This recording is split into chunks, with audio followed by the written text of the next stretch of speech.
దళిత బంధు sanction అయినా మాకు ఇంకా 10 లక్షలు రావట్లేదు. 18 నెలలు అవుతుంది మాకు దళిత బంధు శాంక్షన్ అయ్యి. ఇప్పటికీ దళిత బంధు నిధులు ప్రభుత్వం మాకు కేటాయించట్లేదని చెప్పేసి ఆ ప్రగతి భవన్ కు ముట్టడించారు. దాదాపు రాష్ట్ర వ్యాప్తంగా 500-600 మంది ఇక్కడికి వచ్చారు. ప్రగతి భవన్ దగ్గర ఉన్నారు. గత ప్రభుత్వం రెండో విడత దళిత బంధు పథకం ద్వారా దాదాపు 1,30,000 మందిని ఎంపిక చేసి అందులో అర్హులైన వారిని గౌరవ గ్రామ పంచాయతీ కార్యాలయం నుండి జిల్లా కలెక్టర్ గారి వరకు పారదర్శకంగా ఎంపిక చేసి గ్రౌండింగ్ చేసింది. వారికి మొదటి విడతగా 3 లక్షల రూపాయలను వారికి గౌరవ జిల్లా కలెక్టర్ గారి అకౌంట్లో వారికి జమ చేయాలని సూచిస్తూ వారి అకౌంట్లో జమ చేసింది. అనివార్య కారణాల వల్ల అసెంబ్లీ ఎలక్షన్ కోడ్ రావడం వల్ల మిగతా గ్రౌండింగ్ అయిన బ్యాంక్ అకౌంట్ ఇచ్చిన లబ్ధిదారులకు ఎన్నికల కోడ్ ముగియగానే వేస్తామని చెప్పిన నూతన ప్రభుత్వం ఇప్పటికీ వచ్చి 9 నెలలు గడుస్తున్నా కూడా రేపు మాపు అనుకుంటా కాలం గడుపుతుంది. కాబట్టి ఈరోజు మా సామాజిక వర్గానికి చెందిన దళిత బిడ్డ ఇదే ప్రజాభవన్లో ఉంటున్నాడు. మా గోస చెప్పుకుందామని ఈరోజు రాష్ట్ర వ్యాప్తంగా ఉన్నటువంటి దళిత బంధు లబ్ధిదారులందరం ప్రజావాణిలో దరఖాస్తు చేసి గౌరవ బట్టి విక్రమార్క గారిని అలాగే మా యొక్క ఆడబిడ్డ సీతక్క గారిని కూడా కలిసి మేము మా యొక్క గోడును వినిపిద్దామని ఇక్కడికి రావడం జరిగింది. అందులో భాగంగానే ఈరోజు వ్యక్తిగతంగా నిధులు విడుదల మొత్తం ఎంతమంది ఉన్నారు, లబ్ధిదారులు ఎంతమంది ఉన్నారు? ఇప్పటి వరకు మీరు ప్రజాభవన్కి రాలేదా? ఫస్ట్ టైం వస్తున్నారా? ఇంతకుముందుకు మొదటి అసెంబ్లీ సమావేశాల్లో ఇక్కడనే బట్టి విక్రమార్క గారిని కలవడం జరిగింది. అదే బడ్జెట్ ఓటాన్ అకౌంట్ బడ్జెట్లో 2,000 కోట్ల రూపాయలను ఓటాన్ అకౌంట్ బడ్జెట్లో దళిత బంధు పథకానికి ఇస్తున్నామని చెప్పడం జరిగింది. ఆ మాట మీద నమ్మకంతో ఇప్పటిదాకా కూడా మేము మా బిడ్డ మాకు ఇచ్చిండు, గౌరవ ముఖ్యమంత్రి గారిని ఒప్పించి మాకు ఇస్తాడని మేము ఇన్ని రోజులు వెయిటింగ్ చేసినాం.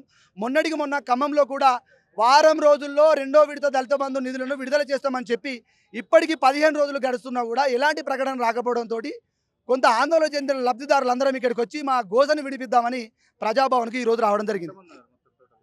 దాదాపు గ్రౌండింగ్ అయిన లబ్ధిదారులు 30 నుంచి 40 వేల మంది ఉన్నారు. ఎంపికైన లబ్ధిదారులు 1,00,000 మంది దాకా ఉన్నారు. గ్రౌండింగ్ అయ్యి లబ్ధిదారులకు 3 లక్షలు పోయిన ప్రభుత్వం కేటాయించింది. వాటిని విడుదల చేసి న్యాయం చేయాలి.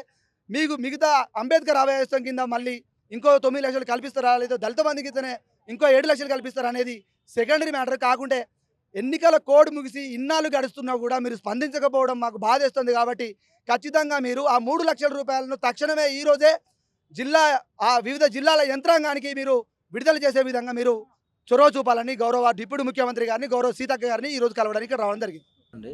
హన్మకొండ జిల్లా పరకాల వర్గము దామిర మండలం పుల్కుర్తి విలేజ్. నా పేరు సుధాకర్. ఆగస్టు నెలలో శాంక్షన్ అయింది. ఇప్పుడు ఆగస్టు అంటే సంవత్సరం అయితే అంది మాకు మంజూరయ్యి. మన నవంబర్ 30కి ఎలక్షన్ కోడ్ పడ్డది ఓటింగ్. దానివల్ల దళిత బంధు శాంక్షన్ అయింది. ఆల్రెడీ బ్యాంకులో అకౌంట్ ఎస్బీఐ అకౌంట్లో కూడా తీసినాం, జీరో అకౌంట్ తీసినాం. డబ్బులు కూడా పడ్డాయి, జీరో అకౌంట్లో పడ్డాయి. పడేతోనే ఎలక్షన్ కోడ్ పడుతూనే వాళ్ళు కలెక్టర్ గారు ఓళ్ళ పెట్టిన డబ్బులు ఇంతవరకు మాకు రాలేదు. ఎంత పడ్డాయి డబ్బులు అకౌంట్లో? 10 లక్షలు పడ్డాయి. 10 లక్షలు పడ్డాయి. పడ్డాయి ఓళ్ళ పెట్టిల్లంతా. పరకాల వర్గం మొత్తం పెట్టిల్లు. 1100 మందికి వచ్చినాయి. అందరికి పెట్టిల్లు ఓళ్ళ. ఇంతవరకు మా సార్ని కలుద్దామని వచ్చినాం. ఆర్థిక మంత్రి బట్టి సార్ని కలుద్దామని వచ్చినాం. ప్రజావాణిలో కలుద్దామని. మరి మీ ఎమ్మెల్యేలో లోపల అక్కడ కలిసిరా?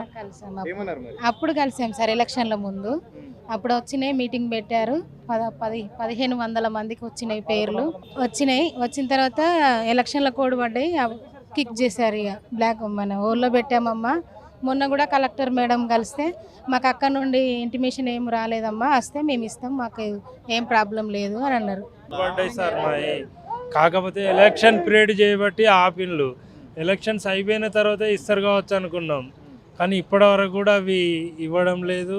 ఉన్నాయి లేవు అని ఏం చెప్పడం లేదు. కొత్త ప్రభుత్వం వచ్చి కూడా 9 నెలలు అవుతుంది కదా. 9 నెలల నుంచి మీరు ఎవరిని కలవలేదా? మరి అందరినీ కలిసినాం సార్. జిల్లా కలెక్టర్ కానుండి కలిసినాం, ఎమ్మెల్యేల కానుండి కలిసినాం.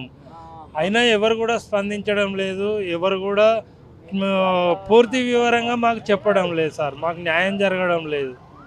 అందుకొరకనే వచ్చినాం, సార్ని కలుద్దామని వచ్చినాం.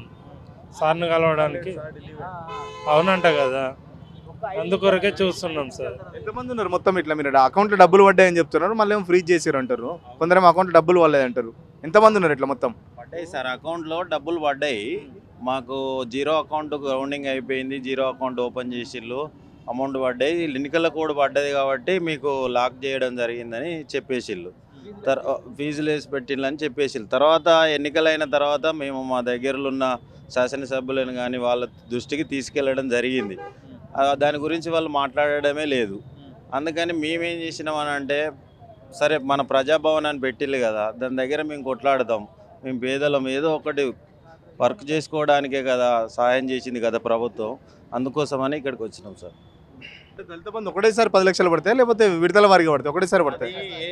మనం ఏదైతే ఎంచుకున్నామో దాని కాస్ట్లీని బట్టి విడతల వారీగా, అంటే ఫస్ట్ ట్రాక్టర్ పెట్టుకున్నారు, టెంట్ హౌస్, కొంతమంది వేరే బ్రిక్స్ సామాను, దానికోసం వేరే వేరే పసుపు ఉడకబెట్టే సామాన్లు అట్లా పెట్టుకున్నారు.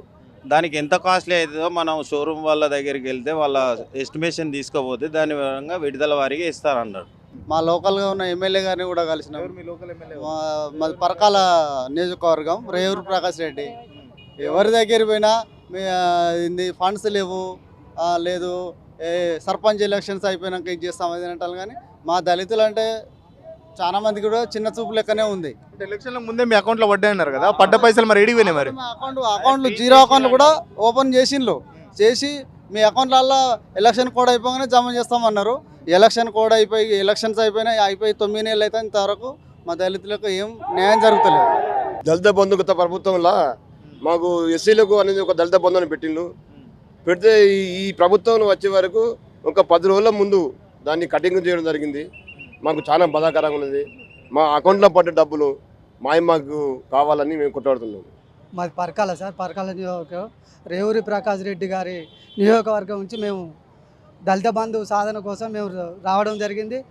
గత ప్రభుత్వంలో 10 లక్షలు దళిత బంధు సాయం చేస్తామని గత ప్రభుత్వం మా దళితులందరికీ శాంక్షన్ చేశారు సార్.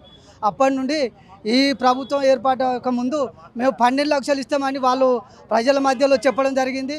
పథకం ఏ పేరైనా పెట్టనియండి, 12 లక్షలు పెంచి కానీ ఇంకే రకంగా కానీ మా దళితులను ఒక జీవనోపాధి కల్పించేందుకు ఈ పథకం కొనసాగించాలని మిమ్మల్ని వేడుకుంటున్నాం సార్.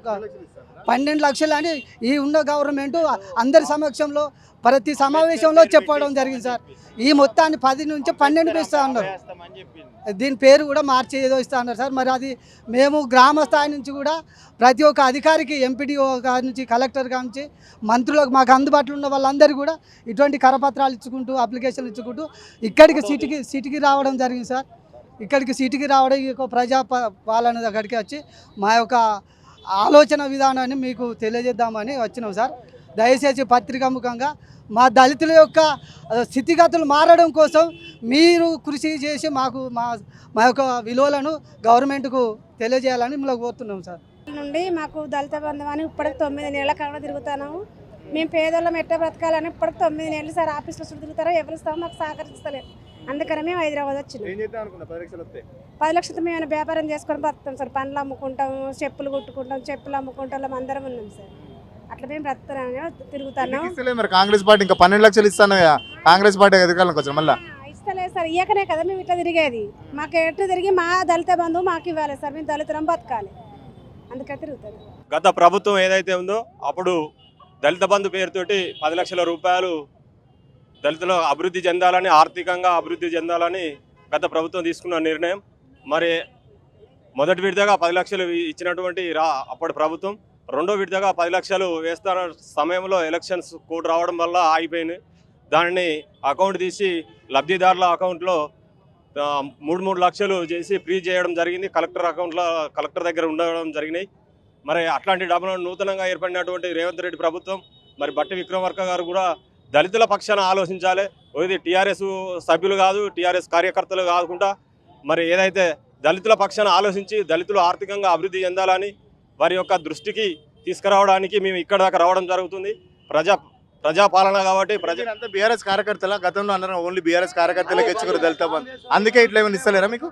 అదే దురుద్దేశంతో చేస్తున్నటువంటి కొంతమంది వ్యక్తులు మాపై దుష్ప్రచారం చేస్తున్నారు.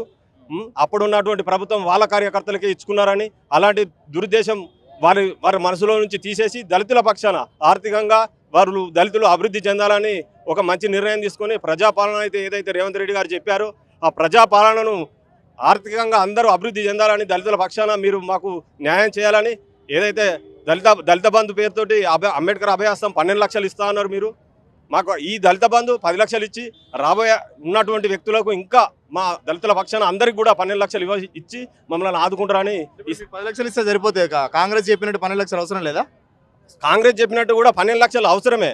కానీ ఇప్పుడు మాకు అకౌంట్ తీసి దళిత బంధు పేరుతోటి మాకు అకౌంట్ తీసి 10 లక్షల వరకు ఎత్తురు కాబట్టి ఆ 10 లక్షలతోటైనా మేము సరిపుచ్చుకోవడానికి ఉన్నాం. వచ్చేవారికి 12 లక్షలతో ఇచ్చినా మాకు అభ్యంతరం లేదు. ఎందుకంటే అందరం ఆర్థికంగా ఎదగడానికి ఆర్థికంగా నిలబడాలి కాబట్టి దళితులు ఈ ఆర్థికంగా అభివృద్ధి చెందినప్పుడే దేశం కూడా ఆర్థికంగా ఉంటుంది. కాబట్టి మా పక్షాన మీ అందరికి కూడా కృతజ్ఞతలు తెలియజేసుకుంటూ మాకు దళిత బంధు ఇచ్చే విధంగా ప్రభుత్వం నిర్ణయం తీసుకొని మాకు సానుకూలంగా స్పందిస్తుందని కోరుతున్నా. రెండో విడతలో భాగంగా మాకు 3 లక్షలు అకౌంట్లో పడ్డాయి. బట్ ఎలక్షన్ కోడ్ వల్ల ఆ 3 లక్షలు కూడా ఫ్రీజ్ చేయడం జరిగిందని చెప్పేసి ఇక్కడ చాలా పెద్ద ఎత్తున దళిత బంధు లబ్ధిదారులు కూడా ప్రజాభవన్ దగ్గరకు వచ్చి వాళ్ళ వినతులు చూస్తున్నాం. ఇప్పుడే వాళ్ళంతా లోపలికి వెళ్తున్నారు. ఇప్పుడు దాకా మీడియాతో మాట్లాడి చూద్దాం, ఒకసారి వెళ్ళి ఆ డిప్యూటీ సీఎం గారు మా ప్రతినిధిగా ఉన్నారు కాబట్టి మాకు న్యాయం చేస్తారనే నమ్మకంతో వచ్చాము. చాలామంది చాలా పెద్ద ఎత్తున ఆశలు పెట్టుకున్నాం దళిత బంధుకి సంబంధించి. మేము ఆ డబ్బులు వస్తే బిజినెస్ కానీ లేకపోతే ఏదైనా సొంత వ్యాపారాలు పెట్టుకొని బాగుపడదామని చెప్పేసి గత ప్రభుత్వం ప్రతిష్టాత్మకంగా తీసుకొచ్చిన దళిత బంధు కాంగ్రెస్ వచ్చిన తర్వాత మరుగున పడిందని చెప్పేసి కాంగ్రెస్ ఎలక్షన్లకు ముందు కూడా దళిత బంధును అంబేద్కర్ స్కీమ్ కింద మారుస్తూ 12 లక్షలు ఇస్తున్నారు. ఆ 12 లక్షలు అవసరం లేదు, మాకు ఆ 10 లక్షలు ఏదైతే శాంక్షన్ అయినాయో ఆ 10 లక్షలు మాత్రమే విడుదల చేస్తే సరిపోతుంది. నెక్స్ట్ వాళ్ళకు ఎవరికైనా ఇచ్చేది ఉంటే వాళ్ళకి 12 లక్షలు ఇస్తే సరిపోతుందని చెప్పేసి ఇక్కడ దళితులు పెద్ద ఎత్తున డిమాండ్ చేస్తున్న పరిస్థితి. కెమెరా పర్సన్ రాజుతో సురేష్, సిగ్నల్ టీవీ, ప్రజాభవన్ నుంచి.